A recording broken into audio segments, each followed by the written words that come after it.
just when you thought it couldn't get any worse for the New Orleans Saints, they take a loss to one of the worst teams in the league and the worst team in the NFC South. The Carolina Panthers, they lose a nail biter that shouldn't have been a nail biter, 23-22. Look, this team has regressed each and every week. They're on a 7-game losing streak, ladies and gentlemen. It's not good. And on a day where Derek Carr, 18 of 31, not the best, 236 yards, throws a touchdown.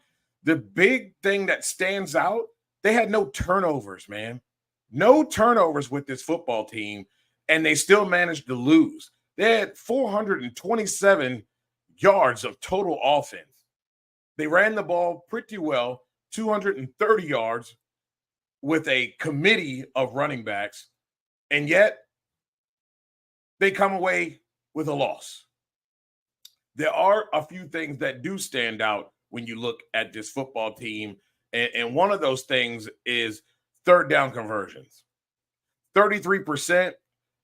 They were 5 of 12 for the day. And you saw that in several points of the game where they needed to convert on third down. And if they could extend the drive, that would be, behoove them to be able to move the ball down the field to get points.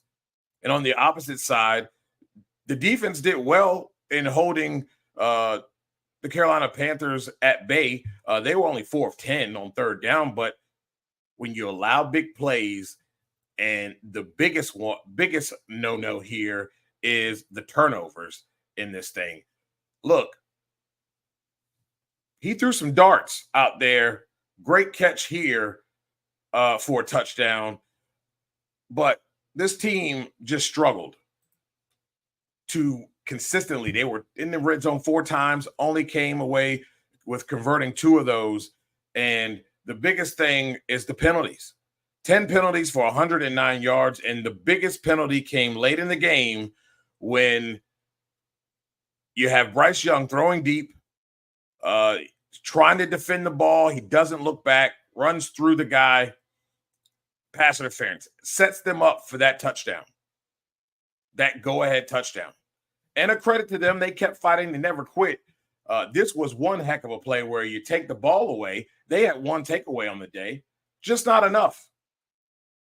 Because you can't finish games. And they really hadn't been doing that for the past 7 weeks. Hence, the 7-game losing streak. With this loss, this man, Dennis Allen, whose record as head coach here in New Orleans, 18-25, has now been fired and relieved of his duties. He is 26-53 as a head coach. And this is something that Saints fans have been looking for probably 4 weeks ago, maybe even 5 weeks ago. I'm of the notion that Dennis Allen should have never been chosen for this head coaching job to begin with. It's just not his thing. You got to be able to motivate and move men and get men to come together for one cause that you set for them to buy into. And it's clear that this team is very well capable. It's not that bad offensively and defensively, as the defense did play well, has played well.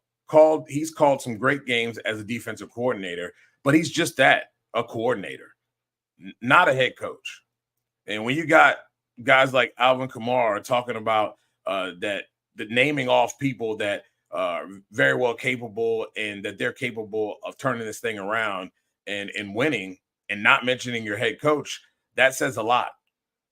When guys who are, admirable human beings and have not said a word negatively about this football team start taking to Twitter and airing out their grievances, having to coach guys back into the locker room after the game because they just want to walk out. That's not good. And that tells you a lot about why this team is not successful. Now, let's just look at it from the field standpoint. Darren Rizzi is going to come in. The special teams coach is going to come in and be the interim coach for this football team. He seems to have a lot of fire and enthusiasm. He says that Saints fans should be pissed off. He's pissed off. And hopefully they play like they're pissed off, because this road does not get easy. Not at all. It's going to get tougher. I believe they take on the Atlanta Falcons again. And this is another division game that they'd like to steal here. But they're 2-7. And it's going to be a miracle to even think about making the playoffs with the way the NFC is laid out as far as teams and the team's success and records. They have a long way to go. But on the field, Derek Carr just has to be a little bit more accurate, and his receivers have to help him out too. I see a lot of drop balls with good passes. And then you see some passes that are aired and not as accurate in the dirt, maybe a little bit too outside, things like that. Those things have to be cleaned up. But one thing we did notice in this game was that they finally got the running game going. They got Alvin Kamara going. They got Taysom Hill involved in this thing. That is important for this football team. You had Mims even get a few carries. I only had 13 yards. They had a committee. Jermaine Jackson was involved. He got negative yards, but they tried to do this with committee. And Kamara had 29 carries, 155 yards. That's what you want to see. He was averaging 5.34 yards per carry. That's what you have to have. And then you can have success in the passing game, but guys got to come down with the football, and Carr's got to be a little bit more accurate.